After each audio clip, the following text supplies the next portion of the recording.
Hi, எல்லாரும் எப்படி இருக்கீங்க? வணக்கம். Welcome to Iniya's diary. இன்றைக்கும் ஒரு பெருத்த கனத்த மன மனதோட தான் இன்றைக்கும் பேசுகிறேன். ஆரப்பள்ளி மலைத்தொடர் அதில் கனிம வள கொள்ளைகள் நடக்குதுன்னு சொல்லிட்டு மத்திய அரசாங்கம் கனிம வளங்களுக்கான க்ரஷர்கள் அந்த நிறுவனங்களை எல்லாம் பேன் பண்ணிட்டு எடுக்க சொல்லிட்டாங்க ஆரவள்ளி மலைத்தொடரில். அந்த மாதிரி இந்த இந்தியாவில் எத்தனையோ மலைகள் இருக்குது, அதிலெல்லாம் கனிம வள கொள்ளைகள் நடந்துட்டு தான் இருக்குது. எத்தனையோ நீர்நிலைகள், பாலாறு அந்த விஷயம் உச்சநீதிமன்றம் வரைக்கும் போயிட்டு மணல் கொள்ளைகள் தடுக்கப்படணும் அப்படின்னு சொல்லிட்டு நிறைய கண்டனங்கள்லாம் நீதிமன்றங்களால் தெரிவிக்கப்பட்டது. நீர்நிலை ஆக்கிரமிப்புகள், கனிம வள ஊழல்கள், கனிம வள கொள்ளைகள். ஓகே, அடுத்தது கோயில்களை கொள்ளடிக்கிறது, பள்ளி இடங்களை கொள்ளடிக்கிறது. யாரா ஏமாந்தாங்கன்னா அவங்களுடைய லேண்டு அக்விசிஷன், ஏமாறுறதில்ல, ஏமாற்றப்பட்டு ஊழல் செய்து கொள்ளையடிக்கிறதுக்காக அரசியல்வாதிகளும் சரி, நிர்வாகத்தில் இருக்கிறவங்களும் சரி, ஒரு ஃபோர்ஜரி டாக்குமெண்ட்டை க்ரியேட் பண்ணி லேண்ட் அக்விசிஷனுங்கிற பேரில் நிறைய ஊழல்கள் கொள்ளைகள் நடந்துட்டு தான் இருக்குது. இந்த லூட்டிங்கெல்லாம் ஏன் நடக்குது அப்படின்ட்டு நிறைய நீதிமன்ற உத்தரவுகள், அதற்கு கண்டனங்களை தெரிவித்து உத்தரவுகள் போடுறாங்க. ஆனால் இதெல்லாம் குறைஞ்சிருக்கா அப்படின்னு கேட்டால் கண்டிப்பாக 1% கூட குறையல. ஏன் அப்படின்னு சொல்லிட்டு நேற்று கூட ரீசெண்டாக ஊழல்கள் எத்தனையோ இருக்குது, அதன் மீதெல்லாம் கவனத்தை செலுத்தாமல் ஒரு சின்ன சின்ன விஷயங்கள் எல்லாம் பெரிய விஷயங்களாக ஆக்கிடுறீங்க அப்படின்னு சொல்லிட்டு நீதிமன்றம் ரொம்ப கண்டனங்களை தெரிவிச்சிருக்கு. ஏன் இதெல்லாம் குறையல அப்படின்னு பார்த்திங்கன்னா, ஒரு அதிகாரத்தில் உட்காந்துட்ருக்கோம், ஒரு பதவியில் உட்காந்துட்ருக்கோம் அப்படிங்கிற அந்த ஆணவ போக்கு தான், வேறு எதுவுமே கிடையாது. அதாவது உழைக்காமல் பணங்களை சம்பாதிக்கிறதுக்கான வழியை தேடுறவங்க ஒரு நல்ல எண்ணங்களையோ ஒரு சட்டங்களை மதிக்கணும் அப்படிங்கிற எண்ணங்கள் கொஞ்சம் கூட இருக்கிறதில்ல. எத்தனையோ விதிகளை, எத்தனையோ வழிமுறைகளை கொண்டு வராங்க. அந்த விதிகளையும் வழிமுறைகளையும் கரெக்டாக கொண்டு போகிறவங்கள பழி வாங்கிறது எப்படி? இந்த பணங்களை, அதாவது ஊழல் செஞ்சு சம்பாரித்து, உழைக்காமல் சம்பாரித்து வச்சிட்ருக்கிற பணங்களை எப்படி பழி வாங்கலாம் அப்படின்னு சொல்லிட்டு தான் யோசிக்கிறாங்க. இந்த நாட்டை பற்றியோ அல்லது இந்த நாட்டில் உள்ள மிகப்பெரிய செல்வங்களான இந்த செல்வம் அப்படிங்கிறத கொஞ்சம் நல்லா ஞாபகம் வச்சுக்கோங்க. லாஸ்ட்டில் ஒரு பெரிய பிக் ஒரு கான்வர்சேஷனே நடக்கும் இது பற்றி. இதுக்கு மேலே அது நான் சொல்ல போகிறேன். இந்த இயற்கை செல்வங்களையும் இயற்கை வளங்களையும் அழிச்சிட்ருக்கிறது தான் இவங்களோட முக்கிய நோக்கமாக இருக்குது. அதுக்கு காரணம் பதவியில் இருக்கும், அதிகாரமே நமது தான் அப்படிங்கிற ஆணவ போக்கு தான். அதில் எந்த மாற்று கருத்துமே இல்லை.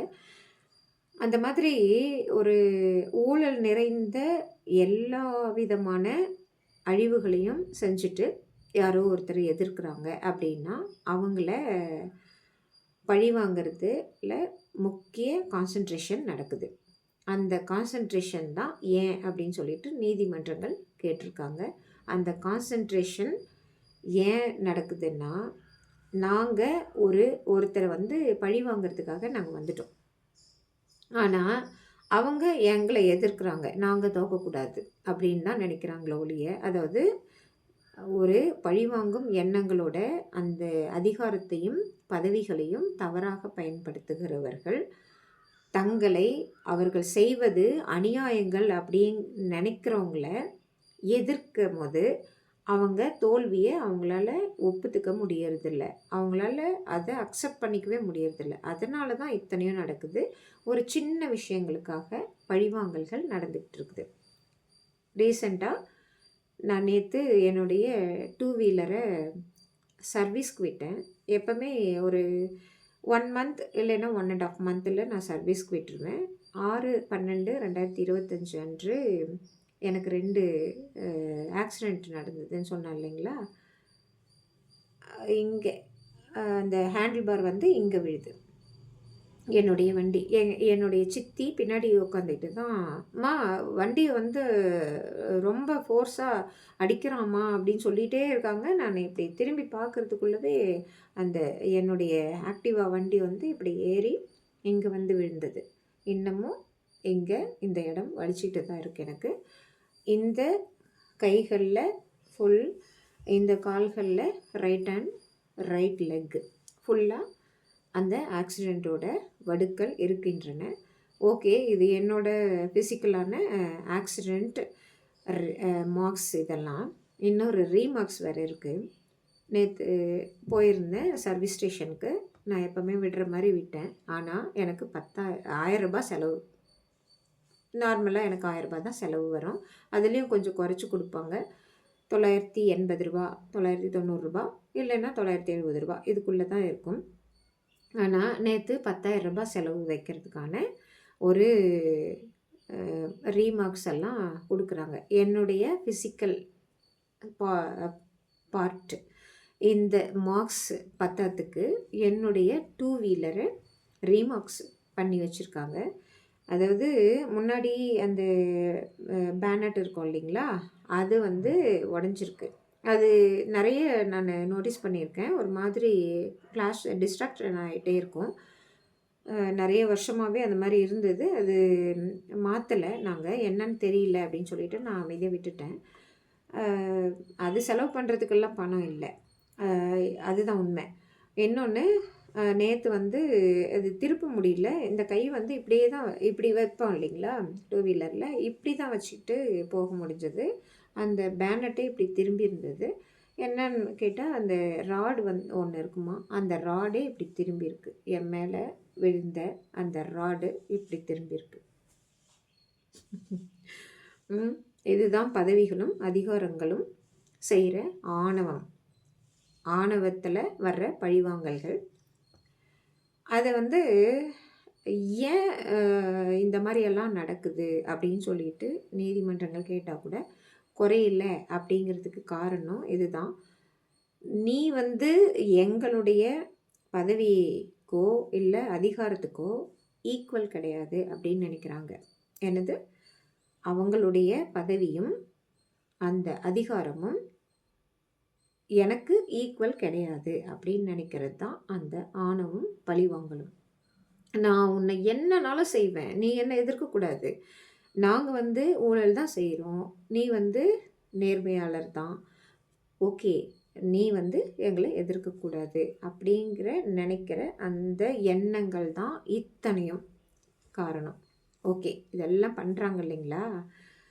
நான் சர்வீஸ்க்கு விட்டுட்டு நான் இன்றைக்கி ரொம்ப இன்சிஸ்மெண்ட்டு நடந்து போகக்கூடிய சூழலில் என்னுடைய தெரிஞ்சவங்க மூலயமா வண்டியில் போயிட்டு என்னுடைய பணியை செய்கிறேன். வரும்போது ஒரு காலேஜ் பாய் அவன் எனக்கு ஹெல்ப் பண்ணான். அந்த குழந்த இது எதுவுமே, இந்த பழிவாங்கல், இந்த அதிகாரம், பதவி, இந்த உலகத்தில் நடக்கிற கொள்ளைகள், ஊழல்கள் எதுவுமே தெரியாத ஒரு அப்பாவி குழந்த. நல்லா இருக்குது அந்த முகம். அந்த ஃபேஸ் கட்டு தான் எங்களுக்கும் 18 வயசில் இருந்தது. எவ்வளோ நல்ல இந்த உலகத்தை அனுபவித்த வயசில் இருந்து வந்து இப்போ ரீசன்ட் இயர்ஸில் இதெல்லாம் அனுபவிக்கிறது அவ்வளோ நெருடலாக இருக்குது. இருந்தாலும் பரவாயில்ல, இந்த உலகத்தில் நடக்கிற அநியாயங்களை எடுத்து சொல்கிறதில் ஒரு கடமை, கண்ணியம், கட்டுப்பாடு அப்படின்னு சொல்லியிருக்காங்க இல்லையா, அது கண்டிப்பாக நமக்கும் இருக்குது இல்லையா. இந்த இந்திய அரசியலமைப்பு சட்டம் மக்களை தான் முன்னிறுத்துது. நானும் ஒரு மக்கள் தான் அப்படிங்கிறதுல நான் சொல்கிறதுக்கு கடமைப்பட்டிருக்கேன் இதெல்லாம். ஓகேவா. அந்த 18 வயசில் அந்த குழந்த, சரிங்க ஆண்டி நான் வரேன் அப்படின்னு சொல்லிட்டு கூட்டிகிட்டு வந்து எங்கள் தெருவில் அங்கே மெயின் ரோட்டில் விட்டுட்டு அவனுக்கு ஒரு இம்பார்ட்டண்ட் வேலை இருந்தது, வீட்டுக்கு வரல. கண்டிப்பாக ஒரு நாள் அவனை கூப்பிடுவான் மனதார. அந்த செல்வம் சொன்னேன் பாருங்கள், அது மறந்துடாதீங்க. நடுவில் நான் திரும்ப ரீகால் பண்ணுறேன். செல்வம் எனக்கு இன்றைக்கி என் மனசில் ஒரு மக்கள் செல்வனா நின்னவன் அந்த குழந்தை தான். கண்டிப்பாக எனக்கு குழந்தைங்க இருக்காங்க. அவன் எங்கேயோ இருக்கான், ஒரு குழந்த ஸ்கூல் போகுது. இருந்தாலுமே இன்னொரு வீட்டு குழந்த அதே வண்டியில் இந்த டூ வீலர்லாம் சர்வீஸ்க்கெல்லாம் விட்டுருக்க ராடு திரும்பியிருக்கு, அந்த பேனட்டெல்லாம் உடஞ்சிருக்கு. அதெல்லாம் இருக்கும்போது என்னுடைய மனசில் மனதார எந்த விதமான எதிர்பார்ப்பும் இல்லைங்க. அந்த குழந்தை அப்படியே எடுத்துன்னு வந்து விட்டுட்டு, ஓகே ஆண்டி அப்படின்னு சொல்லிட்டு போகிறான். அவனுடைய வளர்ப்பு எப்படி இருக்குது, அவன் இந்த சமுதாயத்தை எப்படி பார்க்குறான். ஒரு லேடி அவங்க கஷ்டப்படுறாங்க, நம்ம எடுத்துன்னு போய் விட்டுட்டு ஒரு ஹெல்ப் பண்ணுவோம் அப்படின்னு தான் நான் நினைக்கிறான். அவனை பற்றி என்னுடைய ஒரு புரிதல், ஒரு பார்வை எப்படி இருக்குன்னா, அவன்தான் இந்த மண்ணின் மைந்தன், இந்த மக்களுக்கான செல்வன். இன்னொருத்தருக்கும் ஹெல்ப் பண்ணுவான் அந்த குழந்தை. அந்த மாதிரி ஒரு நிகழ்வுகளை பார்க்குறதுக்கும், இந்த நீதிமன்றங்கள் பக்கத்தில் ஒரு பெண்ணை டூ வீலரில் அவங்க கூட வர்ற ஒரு வயதானவங்களையும் அடித்து தள்ளுற அளவுக்கான ஒரு 2 குழந்தைங்கள, அந்த காலேஜ் படிக்கிற குழந்தை மாதிரி தான் அனுப்புகிறாங்க. உழைக்காமல் சம்பாதிக்கிற பணம், பதவி, இதெல்லாம் தருகிற ஆணவங்கள் தான் இந்த ஊழல்களுக்கெல்லாம் காரணம்.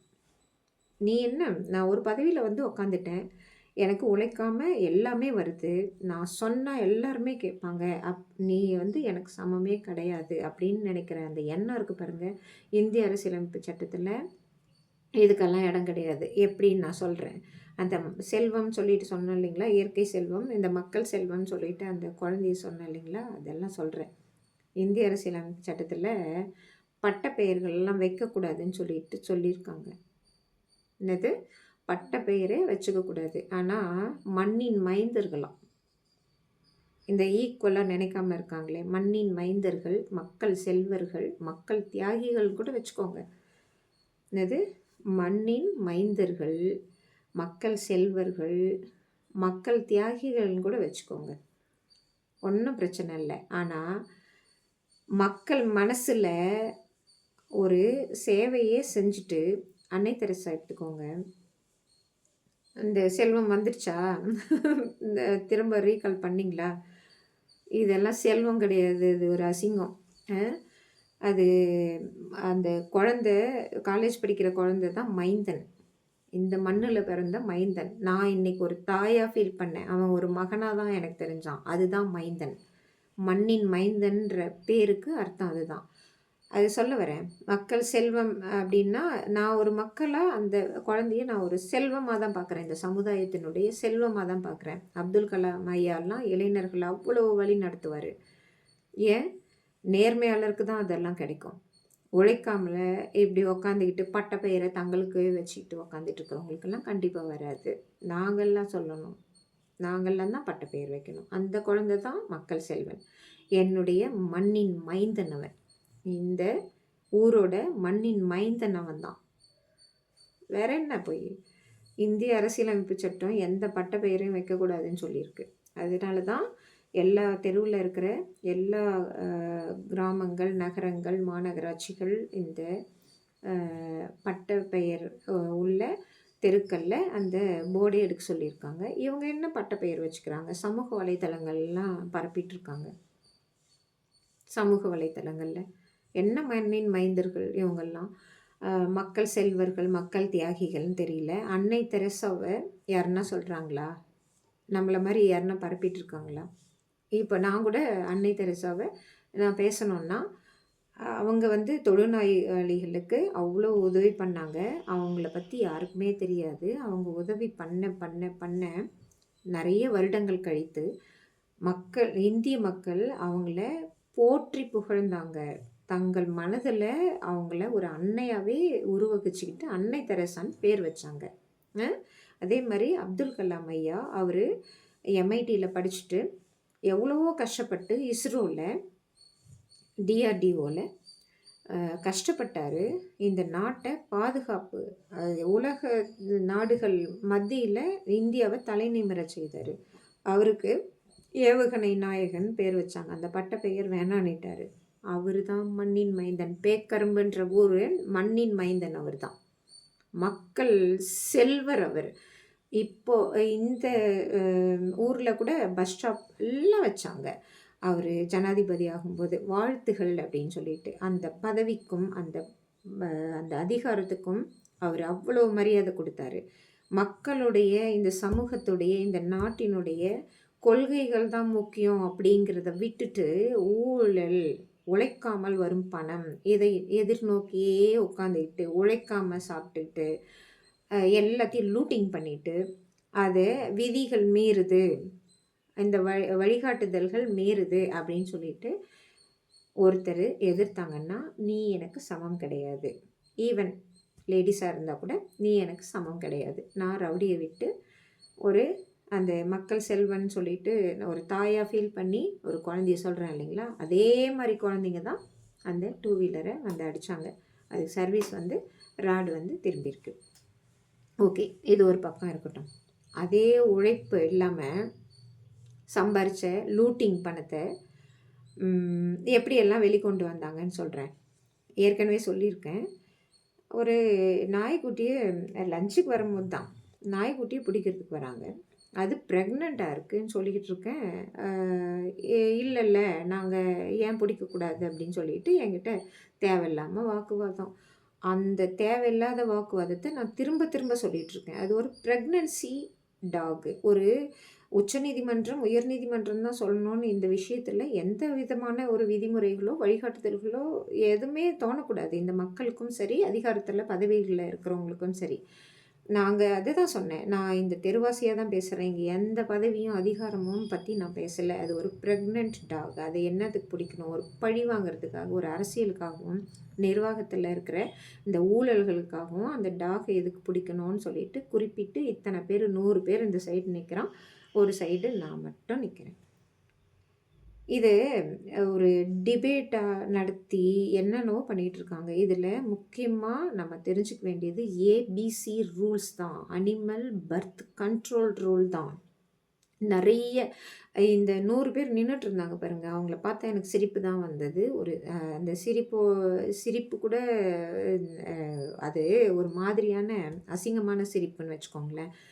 அடுத்தது வீட்டுக்கு வந்தால் கல்லடி படுது. ஓகே, நாங்கள் வாங்கிக்கிறோம். இந்த நாய் ஆர்வலர்கள்லாம் இல்லைன்னா, நாய் ஆர்வலர்கள் மட்டும் இல்லை, நாங்கள் விலங்கின ஆர்வலர்கள், யானைகள் எத்தனை செத்து கிடக்குது, அந்த கனிம வளங்கள்லாம் ஆரவள்ளி மலைத்தொடரெல்லாம் அவ்வளோ கொள்ளடிச்சிருக்காங்க. மத்திய அரசாங்கம் அந்த கனிம வள கொள்ளைகளை பேன் பண்ணியிருக்காங்கன்னா காரணம் கனிம வளம் மட்டும் போல் உயிரினங்கள் அழிஞ்சிட்ருக்கு. யானைகள் எத்தனை செத்துச்சுன்னு சொல்லிட்டு செய்திகளில் படிச்சுட்ருக்கோம். புலிகள், இன்னும் சிங்கம் தான் வரல. கரடிகள், சிறுத்தைகள் இங்கே வந்தது மேரி மாக்லேட் கான்வென்ட்டுக்குள்ளே சிறுத்தை. இதெல்லாம் ஏன் வருது? டீஃபாரஸ்டேஷன்னால தான். இதை பற்றியெல்லாம் யோசிக்கிறது இல்லை. ஒரு ஏபிசி கண்ட்ரோல் பண்ணணும் தெருநாய்களை. ஒரு 4-5 வருஷத்துக்கு முன்னாடியே நான் நிறைய சமூக வலைத்தளங்கள்லாம் போட்டிருக்கேன். வாக்கிங் போகிறாங்களாம், அங்கே தெருநாய்கள்லாம் அவங்கள பயமுறுத்துது, அச்சுறுத்துது அப்படின்னு சொல்லிட்டு.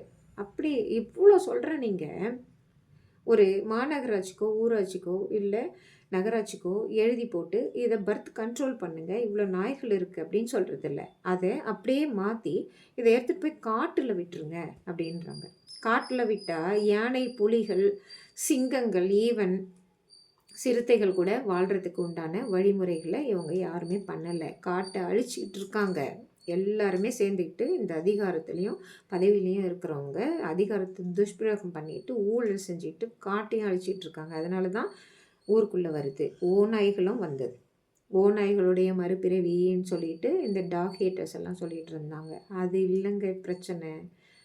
பர்த் கண்ட்ரோல் பண்ணணும். எத்தனை நாய்க்குட்டிகள் பிறந்துருச்சு இந்த 1 மாதத்துக்குள்ளே. உச்சநீதிமன்றம் சொல்லி 1 மாதத்துக்குள்ளே எத்தனை நாய்க்குட்டிகள் பிறந்துருச்சு. அது பார்த்திங்கன்னா ஒரே மாதிரி இருக்குது. அதெல்லாம் ப்ரீட் பண்ணிகிட்ருக்காங்க. இந்த பர்த் கண்ட்ரோல் மட்டும், பர்த் கண்ட்ரோல்ன்றது ஒரு பாயிண்ட்டு, ப்ரீட் பண்ணிகிட்ருக்காங்க.